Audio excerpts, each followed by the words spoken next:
It's the SeaWorld Splash Podcast, bringing you the latest news, rumors, and history from the SeaWorld parks in Orlando, San Antonio, and San Diego. And now, here are your hosts, Joseph, Commerson, Josh, and Sheldon.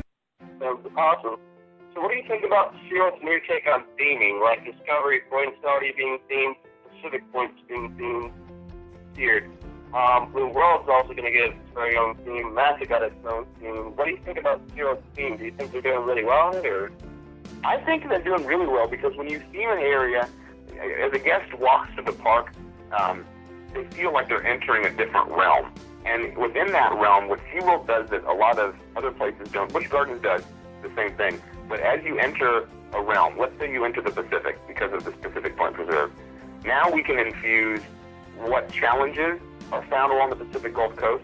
We can show the trash that washes up on the beaches. We can show challenges that sea lion pups have. We can show the kind of substrate or sand or shells these animals are moving around on. But to the people, they just think, wow, this place is themed really nicely. But to us, we can truly infuse some environmental messages with these realms. Just like Antarctica in Orlando. You go there, you feel how cold it is, right? But the educators are talking to you about climate change, and they're talking to you about oil spills and challenges for the animals. And I think it impacts you better when you're feeling the environment that the animal is feeling, or you're looking at an environment which a animal on the coast of California would be seeing, and it really impacts you to go, man, if I just picked up my fishing line when I go fishing on rocks just like that, I could help an animal like that. So I think realms are awesome because they engulf a person, they really immerse a person into that environment, and they make you feel connected even deeper to that animal, because now you're not only sharing the animal's presence, but you're also getting a hint of what its natural environment would be, which is awesome. And I think the biggest evidence we're going to see of that is when people are immersed, in the future into our Blue World project, because they are going to feel it, and it's going to be emotional, and it's going to be powerful, and I am so excited for that. Hello and welcome to the SeaWorld Splash Podcast, episode 13. I'm your host, Joseph, along with Commerson. Hey everybody. Josh. And Sheldon. What's going on, everybody? And today, we will be talking about the 7 theatrical dolphin wonders of dolphin shows of the world, as well as the new educational shows at SeaWorld Orlando and San Antonio. Finally, myself and Josh have an interview with Clay Carabajal, SeaWorld San Antonio Animal Ambassador, and so much more. So, let's put on those ponchos and get ready to be drenched. Alright everyone, welcome to the SeaWorld Splash Podcast. Today we have some fun news and plenty of segments today. Today we won't have an episode of Commerson Comedy, but that's for the time being. Now for our first segment today, starting on May 29th, the episode will probably be posted after then, maybe during that, but on May 20th will be Blue Horizons and SeaWorld San Diego. That'll be the Blue Horizons 5th anniversary in the San Diego park. SeaWorld Orlando's Blue Horizons had its 11th anniversary on May 8th, and I'm really excited for the 5th anniversary. In a month or so, I'm planning to have a garage sale at my house, and I'm planning to sell artwork themed with dolphins, and the whole theme of the whole art stand's going to be Blue Horizons theme. And I'm going to be playing the Blue Horizons DVD as well for people to watch. And I've been doing this for a few years though, so I like to tell people about all the amazing things SeaWorld has done, and Blue Horizons has been at the top of that list for quite a while now. So this will be like my 4th time giving Blue Horizons advertisements just for fun. So people will go and get interested and go to SeaWorld and see the show. And the reason why Blue Horizons is so special to me, because I discovered the show in 2008 on an old documentary on Travel Channel called SeaWorld Orlando Beyond Shamu, and they were showing Blue Horizons on it. And when I saw the show, I'm like, holy crap, this is at SeaWorld Orlando. Where have I been for the past 9 years so far? I mean, I had no idea that this show even existed because I was never up to date during then. And then this show really got me so amazed with the performance, how they were showing behind the scenes, the details of it. And then I decided I gotta start watching SeaWorld from the internet. I gotta stay updated with what they're doing. I mean, I just discovered Believe the year before, and I didn't even know about it until 2007. So when Blue Horizons got me into doing internet research, and then eventually when Blue Horizons at SeaWorld San Diego was coming, it got me to get a Facebook account, and it also, the show got me to meet all of the friends I get to know now at SeaWorld. When the park in San Diego announced Blue Horizons, I was extremely excited. I was doing backflips because I was watching the show in Orlando so many times on the internet. I'm like, I want to see the show in person. I want to see the show in person. And it was probably one of the happiest moments ever. And at my graduation party, we were talking about wanting to take a trip, but we didn't think we would be able to afford a trip to SeaWorld San Diego in order for me to go see the show, because I waited 2 years to see Blue Horizons in person. And then I finally, at my graduation party, I got the surprise that we were going to get to go, and I literally screamed like a dolphin in the middle of the room. I was so excited. And when we got there, I was just sitting there thinking, I've been watching this show for 2 years. You know, I'm wondering, is this gonna be what I've always dreamt it would be? Is this gonna be incredible? Oh my gosh. And the first time I watched the show was in June, and I still have pictures from that very first time I ever watched it in person. I loved every second of that 30 minutes, the 25-minute show, and even the after portions. It was one of the best days of my life at SeaWorld. I was very emotional after the show was over. And then eventually, when we were still there, we went and saw it a second time, and that just made things even better. And then later on, a few days later, I met my best friend at SeaWorld, and it was also my first SeaWorld friend. And Blue Horizons has played a huge role in my SeaWorld life. And whenever this show is going to have its very last show, I don't know when, but I know it will sometime far in the future. When it does, I'm gonna be crying, because this show is very close to my heart. And if SeaWorld ever, when SeaWorld makes international expansions, I want to see more Blue Horizons shows being brought to those international expansions. So, SeaWorld, thank you for making Blue Horizons. It's a very special show. And happy 5th anniversary to the San Diego Blue Horizons. And I hope to see even more of the same show in future parks. And that is all for today. As everyone knows, in recent years there was an oil spill that happened recently in Santa Barbara, which is in California, and it affected a lot of animals, and SeaWorld has stepped in and is helping the sea lions and birds that were affected in that oil spill. So good job, SeaWorld, for stepping in once again and taking care of those animals. And now here is Josh to talk about his and Commerson's San Diego meetup. So Josh, take it away. We have a meetup opportunity. 2 of the members of the podcast and Commerson are going to be doing SeaWorld San Diego's career camp this summer in July, and the week we are going is the 12th through the 17th. If you wish to meet up with us, that is fine. If you are going to meet up with us, most likely you're going to have to just say hi to us when we're walking, because career camp does keep us busy, so we might not have enough time to talk and chat. But if you do see us, look for a kid wearing the 2 hats. You'll see my 2 hats later on the Facebook and Instagram. They're my very iconic hats. I've seen nobody else wear a hat like that. So if you see those, go ahead and stop by, say hi. We'll be in the same group most likely, so we'll say hi back. And I don't know how much time we will have going on this situation, but hopefully we will be able to meet up with you. Now, I most likely will be meeting Commerson, because I most likely will not be staying, or will not be arriving, sorry for my grammar, in the beginning of camp. I most likely will just be there for the camp slots week. Yeah, alright. So thank you, Josh, for giving us, telling everyone about our SeaWorld San Diego trip coming up. and we are going to be doing career camp in July. So for those who want to come hang out with us, just to let you know before we get to the next segment, I'm going to be at SeaWorld San Diego for an additional 4 days. So if you guys want to come down to SeaWorld and hang out with us or hang out with me, Joseph, or Josh, you are more than welcome to. And we will see you there. And now, here's Commerson with the world's 7 wondrous dolphin shows. And now for our next segment, I have something very special for you all.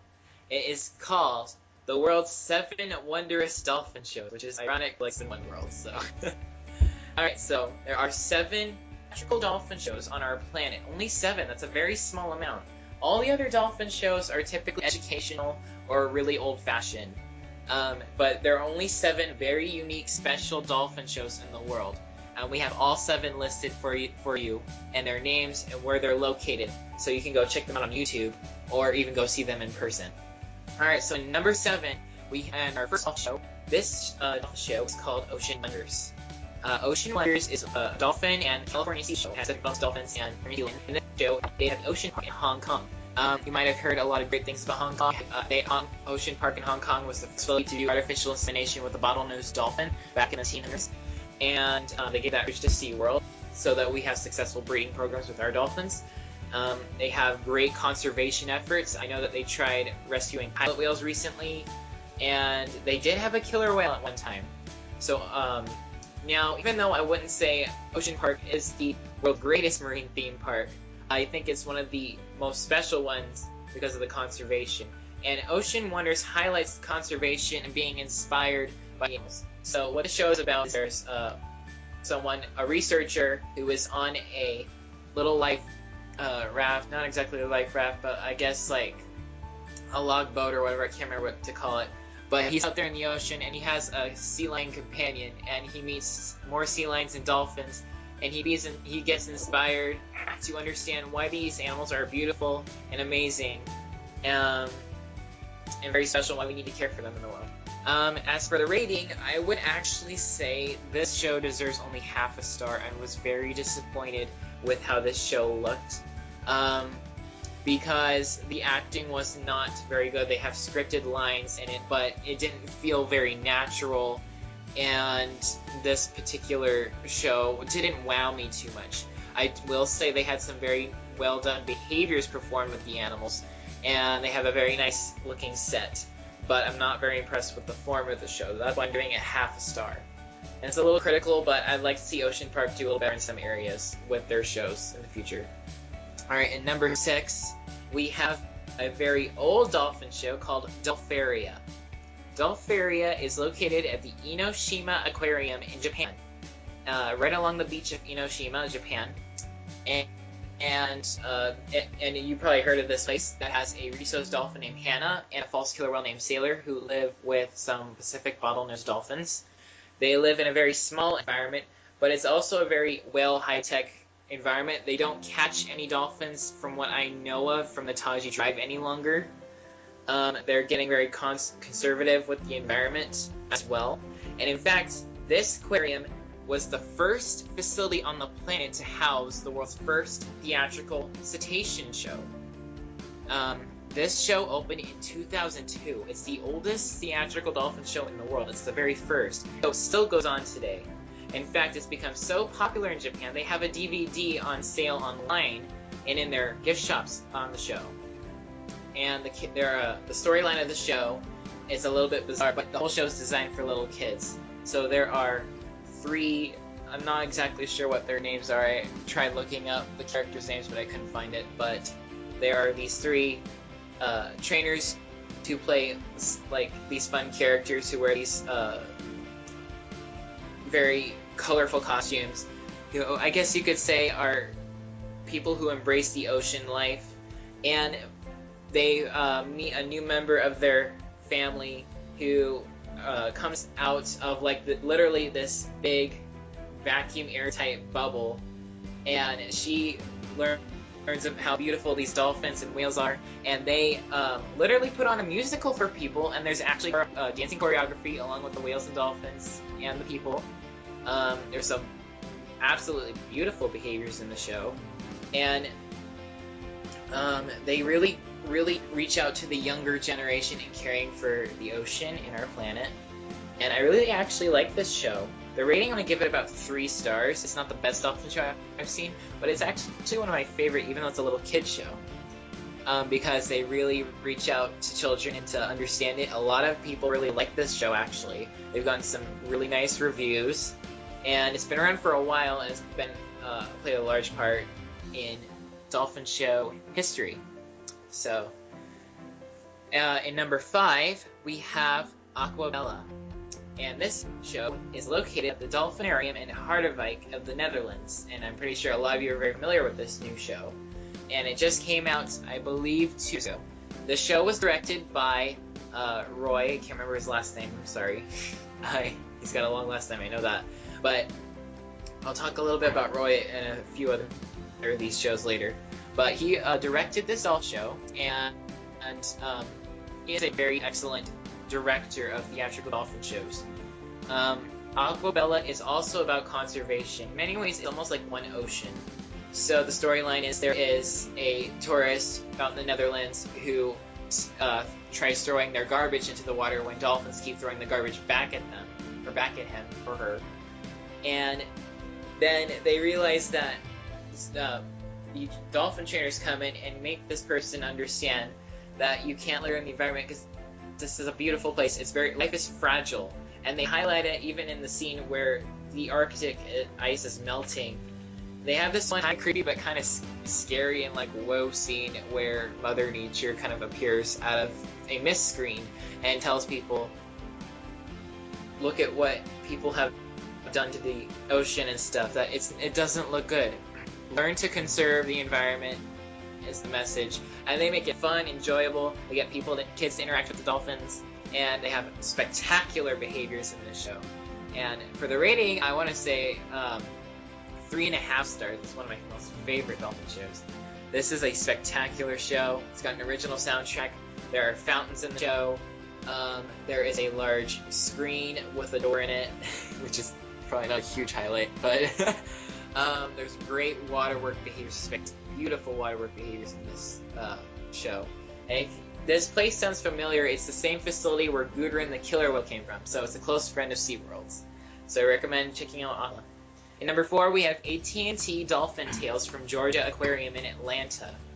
And this show is also directed by Roy, as well as 2 other directors from WowWorks. This dolphin show is actually the world's first Broadway dolphin musical. There is singing in this show, live singing, by professional male singers, and they play a character called the Star Spinner. The Star Spinner is supposed to live around in like fairy tale like environment, I guess, around the 1400s, and he sails the oceans with his crew and a bunch of dolphins on a beautiful ship. They navigate the oceans, they catalog everything basically, and in this storyline his ship was attacked and sunk by sea monsters, and ironically the ship the sea monsters sail on looks like a Dunkleosteus, which is an extinct fish. So with the help of the guests that are sitting in the audience, he has them interact in the show. They defeat the sea monsters as well with the dolphins. There are spectacular dolphin behaviors in this show as well. There is 5 large sail-like screens on the set, and there is huge rain fountains, and there are very large technological fountains with lights. There are beautiful waterwork behaviors, and we actually, SeaWorld San Diego just recently sent 4 male dolphins over there to that show. So they might, if you ever see them, you guys can tell us how they're doing. So this show, I give a rating of 4 stars. This is probably one of my top favorite dolphin shows in the world. I mean, I love all the shows on this list. But this dolphin show is very spectacular. It really makes you understand how magical the ocean is. In fact, one of their theme songs is called Magic of the Sea. And then in number 3, we have Azul from SeaWorld San Antonio. Azul, I'm actually not too impressed with, sadly.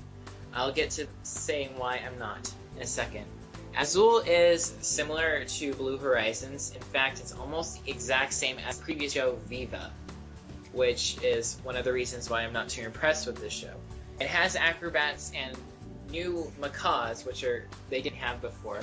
There are synchronized swimmers, high divers, a few fountains, lighting, and of course Pacific white-sided dolphins and beluga whales.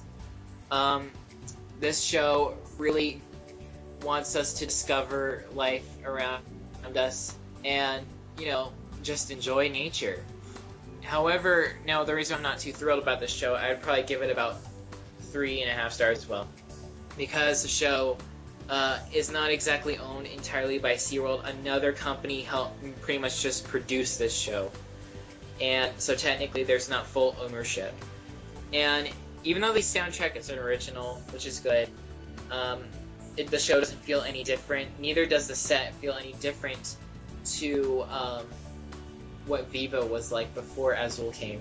And it doesn't feel very new or different. So it's not up at the very top. So I'm sorry, Azul. Alright, number 2.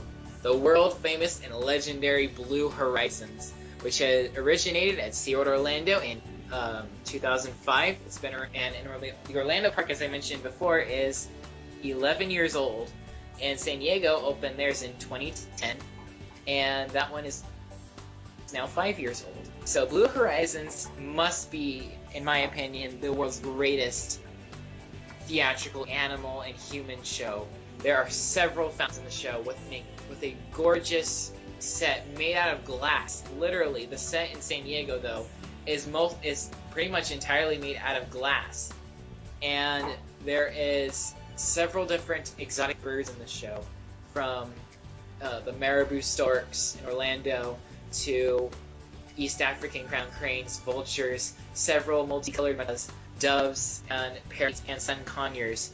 This show, I have to say, is probably just so spectacular, and it's very special. I want to give it 5 stars in my opinion, but for speaking for other people, I would say 4 stars for other people's opinions, because there are other shows that other people like too.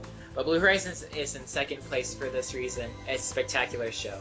And the show is about Marina, who dreams about going to the horizon where the sun meets the glowing sea, where she can meet Delphis and Aurora, the spirits of the sea and sky, which integrate dolphins, bottlenose dolphins, short-fin pilot whales, and all the species of birds. And it's in a huge extravaganza that's so spectacular, it leaves you with chill. So this show, in my opinion, would be 5 stars, but for speaking for everyone else, it would be 4 stars probably. So I think this show is a well-done job for SeaWorld. And it is the second theatrical animal show SeaWorld's ever done. And finally, in first place, is obviously One Ocean. And One Ocean is actually the world's only killer whale theatrical show. It's the only, I'll repeat that again, it's the only theatrical orca show, very surprisingly. This show is, again, about conservation, but they do it in such a rhythmic way where you dance with the ocean, play with the sea, and you interact with the whales, and the whales have fun, and they show you the beauty of the ocean. And what better way to experience the ocean and how it was made and its beauty than than with the top predator of the ocean, the king of the ocean. They are your guides through all 5 oceans of our planet. And they make us realize that we are all intertwined in the environment, and what we do now echoes through time. So we are a chorus of hope that breathes life or death, depending on our decision of what we do with the environment. So the set is gorgeous with the sunset whale tail, the animals, sea of life creatures on wave panels, and of course the old 4 LED screens from Believe, along with so many fountains. I mean, goodness. So this show, everyone seems to like this one a little bit more than Blue Horizons, which is fine. So I would say give this one 5 stars too. Of course, we all love the killer whales, and that's the reason why SeaWorld exists still. And that's a fantastic reason. So we are intertwined again with the chorus of both speaking in one voice for one ocean. And that's the 7 wondrous dolphin shows of the world. In 2016, make your way for the all-new Mako. Sink your teeth into SeaWorld's unrivaled new coaster, Mako, arriving summer 2016. This 200-foot hypercoaster soars to the top of the food chain as Orlando's tallest, fastest, longest coaster. Scream through the deep dives with unmatched speed and predator power. Fly through the air with the grace and agility of the ocean's apex predator. Opening in 2016. As many of you know, SeaWorld Orlando and SeaWorld San Antonio just got 2 new Shamu educational shows called Shamu Up Close. Now, San Diego has already started this trend, and San Antonio had Shamu Adventure. But this is something completely new for SeaWorld Orlando, who so far hasn't exactly had a Shamu educational show since Shamu Adventure, in my opinion. This is going to be a really great opportunity for everyone to learn more about killer whales up close, which they would never have an opportunity to do in the wild. So definitely something to really look forward to. Also, Joseph and Josh will have an interview with Clay, one of the people that are responsible for SeaWorld as well. Okay. Well, we're kind of getting used to this. All right.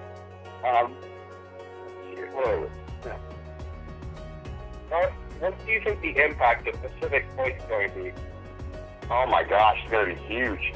I mean, people that have been coming to SeaWorld San Antonio for years and years and years have been used to an exhibit that looked older, and when it was built, it was state-of-the-art, but as it aged, people could really tell, man, what's going to be next for those sea lions?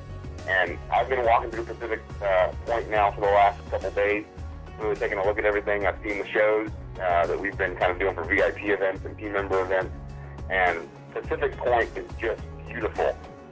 It's got all this beautiful natural-looking rock work. It's got really cool levels for the sea lions to get up to see everybody. They took off a whole bunch of walls around the pool and added in a bunch of really nice, beautiful, big glass viewing areas. So for little kids, they can get right up to that wall and see the animals. It's really easy for guests to feed. They even redid all of the otter exhibits as well. So everything just looks so beautiful. There's great theming, there's great conservation messaging, great rescue message signage all around the pool. I mean, once you get in there, you feel like you're on a wharf in the Pacific Ocean, which here in Texas is kind of hard to see every day unless you go to SeaWorld. That's pretty cool. It's awesome, man. I'm not kidding. It's super awesome.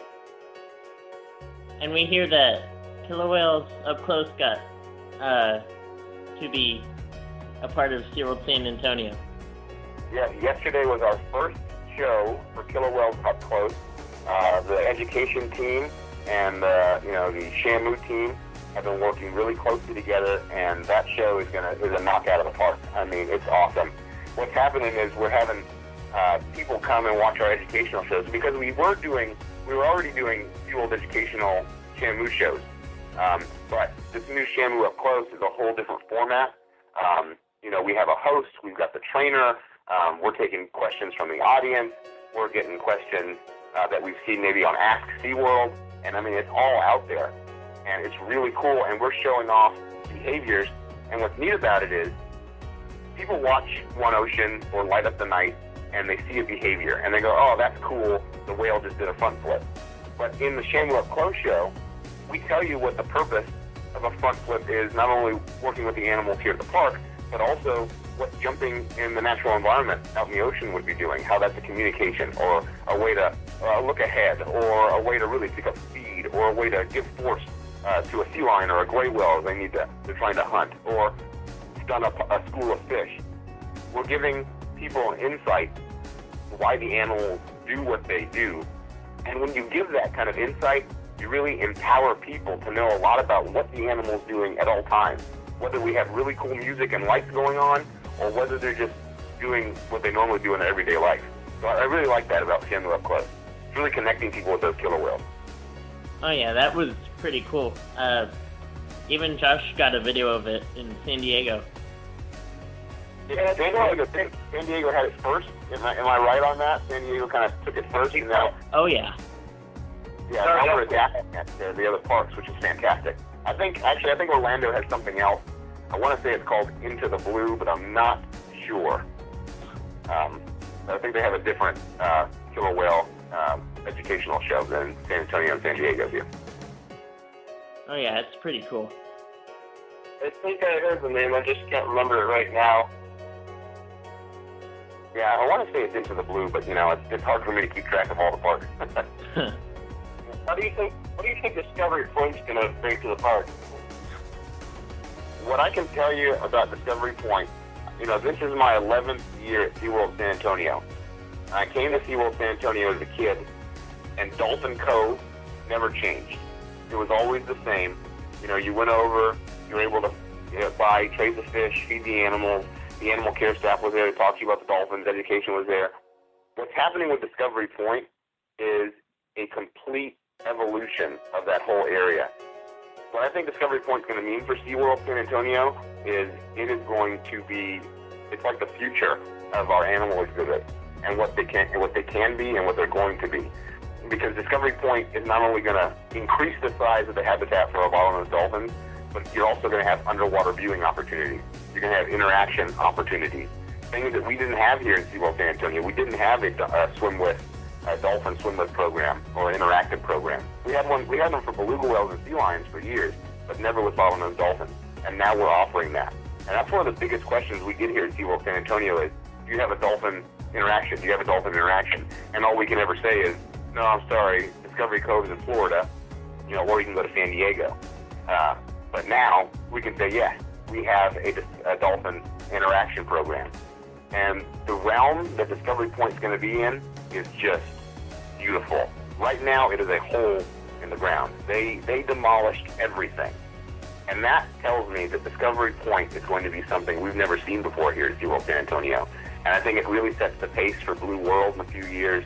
I think it sets the pace for a lot of stuff that's going to be happening here at SeaWorld San Antonio over the next 10 years on how exhibits are designed. So I'm so thrilled.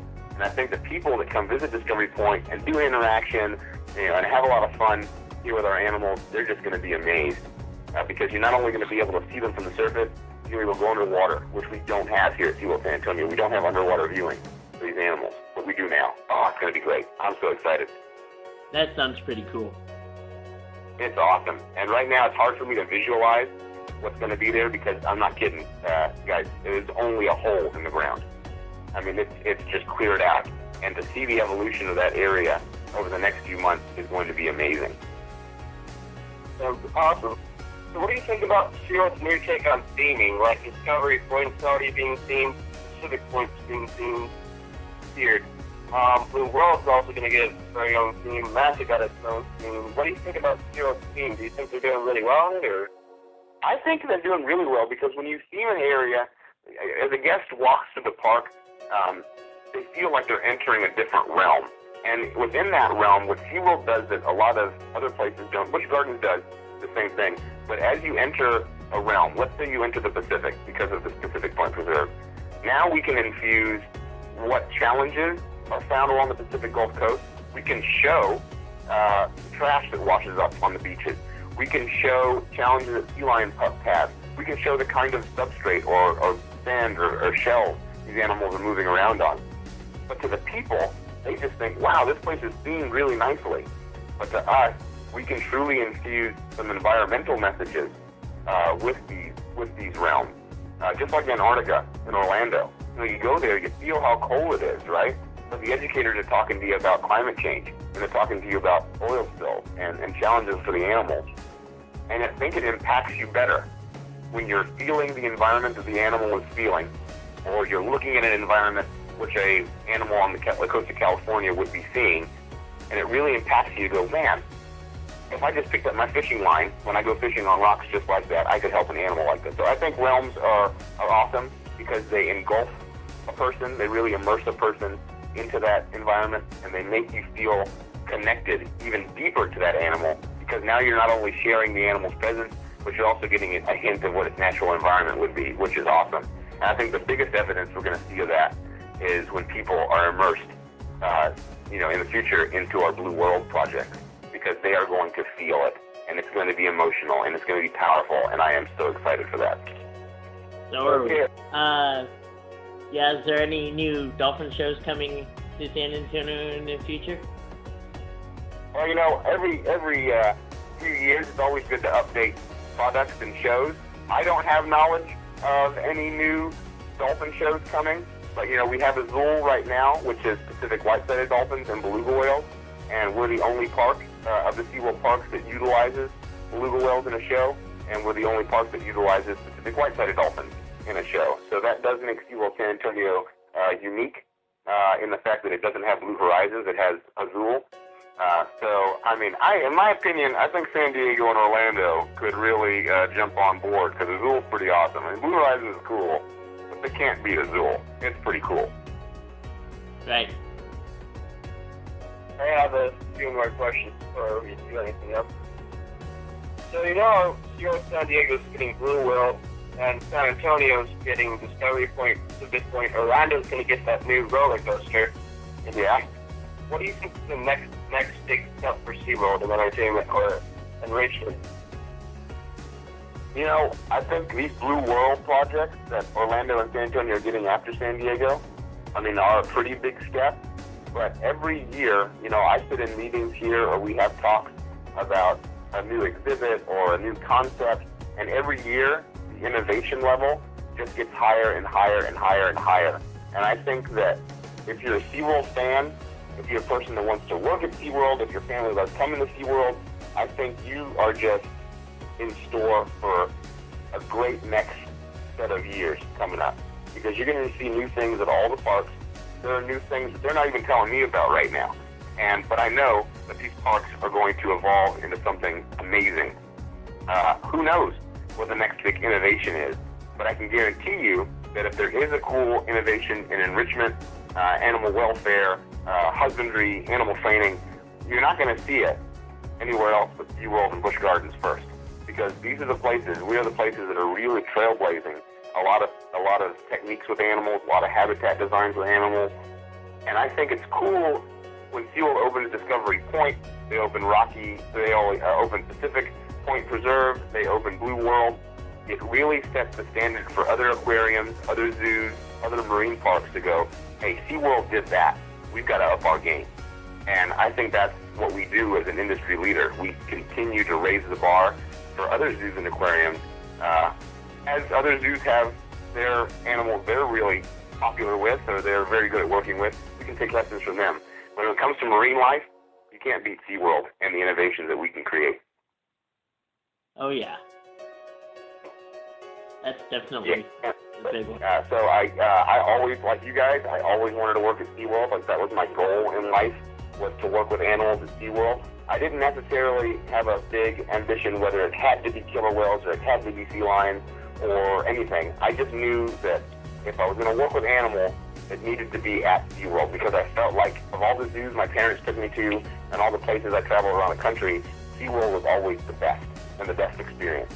So in high school, I saw online there was a posting for show host. And I'm thinking, as a junior in high school, I'm thinking, holy smokes, that's so cool. I could apply to be a show host, like right now, and like host my own show. I thought that was the coolest idea ever.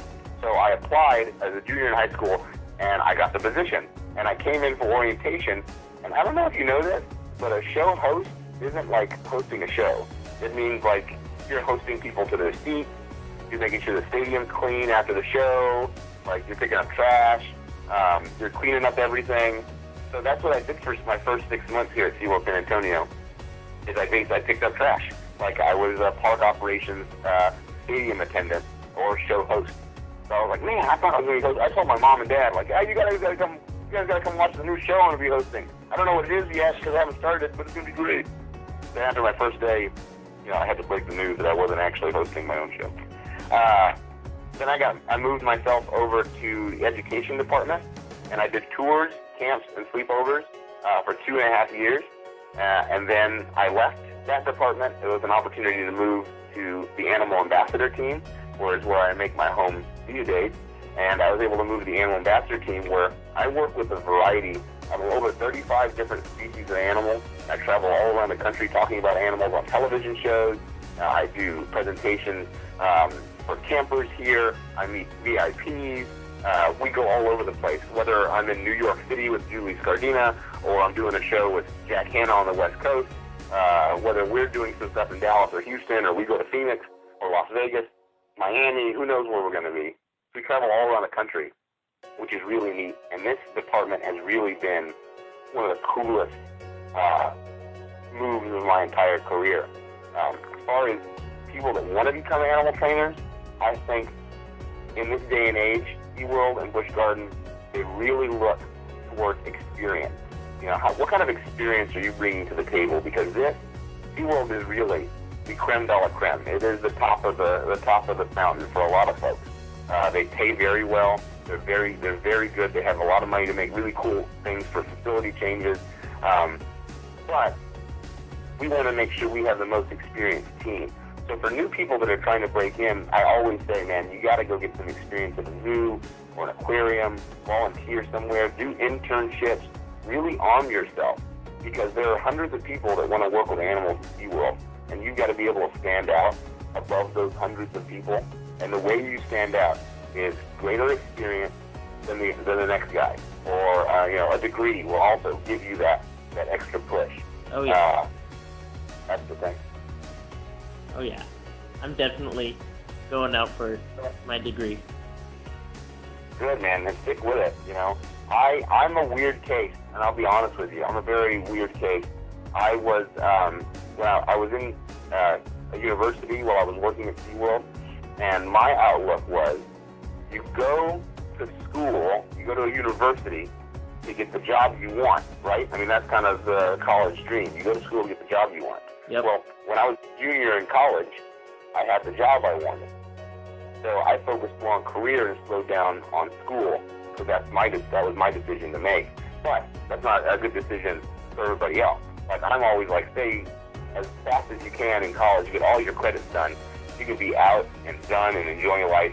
You know, but for me, I shared time between the two places for a long time. And the day it hit me hard was I was sitting in biology at the University of Texas, San Antonio, and we were talking about the reproductive cycle of different animals, and I got a call on my cell phone that a beluga whale was going into labor, you know, but I had a calf watch that night.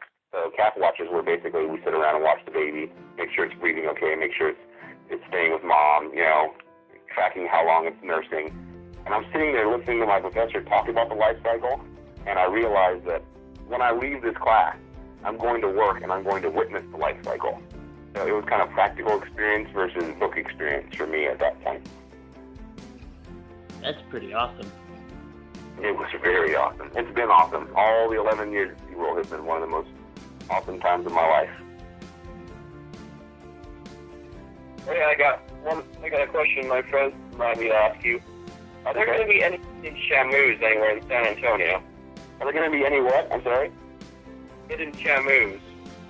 Hidden shamus in San Antonio realms. You know, I was just talking to someone about that yesterday, and I don't know. I would assume so, because the design team likes to put those little Easter eggs in everywhere. Someone was having a conversation with me yesterday that they went to Turtle Trek in Orlando, and they know there's a hidden shamu there, but they can't find it. So I would say yes, but I don't know. I'm going to be looking just like you're looking.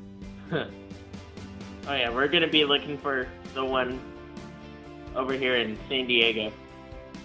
Yeah, you got to find it. I mean, these things are big deal. People want to find the hidden shamu. Oh yeah. I mean, someone had to point out the one in Antarctica to me when I was in Orlando. That was, you know, they had to tell me exactly where it is, because I couldn't find it. Well, let me tell you guys, it was a Splash team. Thank you all so much. I know you guys are fans of SeaWorld. Thank you all so much for the support. I know every team member here, every animal trainer, animal care, aquarist, aviculturist, animal ambassador, lab worker, veterinarian. You know, we really appreciate people like you that really love SeaWorld.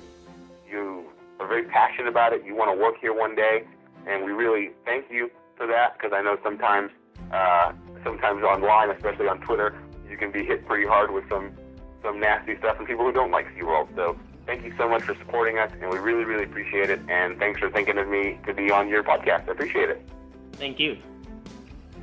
No problem. And as you remember from our last episode, we did talk a little bit about Sea Talks, which continued this past weekend on May 25th with Turtle Day, and it continues on June 8th with World Oceans Day, and on July 11th and 12th with Shark Weekend, so check it out. We also have a new Egyptian ride at Busch Gardens, Tampa Bay, which Sheldon will talk about. So Sheldon, take it away. The new ride at Busch Gardens is called Cobra's Curse. This is going to be a fast, high, really fast roller coaster in the Egyptian area near where Monty used to be and taking place at Quasi. Also, there are going to be expansions on the elephant habitats at Busch Gardens as well as other African exhibits in the African section or Egyptian section in Busch Gardens as well. Yes, do hope to ride it when it opens and can't wait for other new rides and opportunities to open up for SeaWorld and Busch Gardens for the rest of the years to come. That roller coaster sounds amazing, and we can't wait to see it in 2016. As always, we thank you for listening. If you have any questions, comments, suggestions for topics, or want to share your SeaWorld stories, you can call or text our number 407-900-5309. We also love to have you share any updates or info, or even drop by and say hello. Also, don't forget to like us on Facebook.com at SeaWorld Splash Podcast and follow us on Twitter at SeaWorld Splash. You can also follow us on Instagram at SeaWorld Splash, as well as Snapchat at SeaWorld Splash. Don't forget to check out our website www.SeaWorldSplash.com. You can also check us out on iTunes at SeaWorld Splash Podcast. And from all of us here on the SeaWorld Splash team, we thank you for listening and hope you join us for the next amazing podcast to come. Splash you later. Alright guys, just before I start and leaving our podcast, I'd like to mention real quick, I have a group called Smith Designs. If you guys want to go check it out, it's you guys can. Smith Designs is kind of like my own zoological theme park, aquarium, and zoo themed designing little company, I guess you could say. You guys can go check out the updates on my recent projects of where I'm going to be designing zoos and aquariums and zoological theme parks. And you guys can also go check out the photo albums of my my recent and past projects. And if you have an idea for an attraction, a show, or even a theme park or a zoo or aquarium that you want to be made or designed, then come talk to me and I will see what I can do for you. And hopefully we can create it mostly on paper, but try and make it into reality. Again, it is called Smith Designs. Goodbye, my dears. I will miss you until next time. I love you. Okay, you know what? Never mind. I'm not gonna hug you. You know what? Forget it. I don't love you. I'm just kidding. I love you all. Love you all. Yes. So, this is Sheldon signing off for you. Have a whale of a day, and remember, sit in the soak zone because you need to get wet. Why? Because it's Florida, and it's hot, so sit in the soak zone. Otherwise, good night, everybody. Have a good day. And as always, guys, we'll see you guys next time in the Splash Zone. This is Captain Emerson signing off. No emergency room! Inside joke. This is Josh Burgess signing off.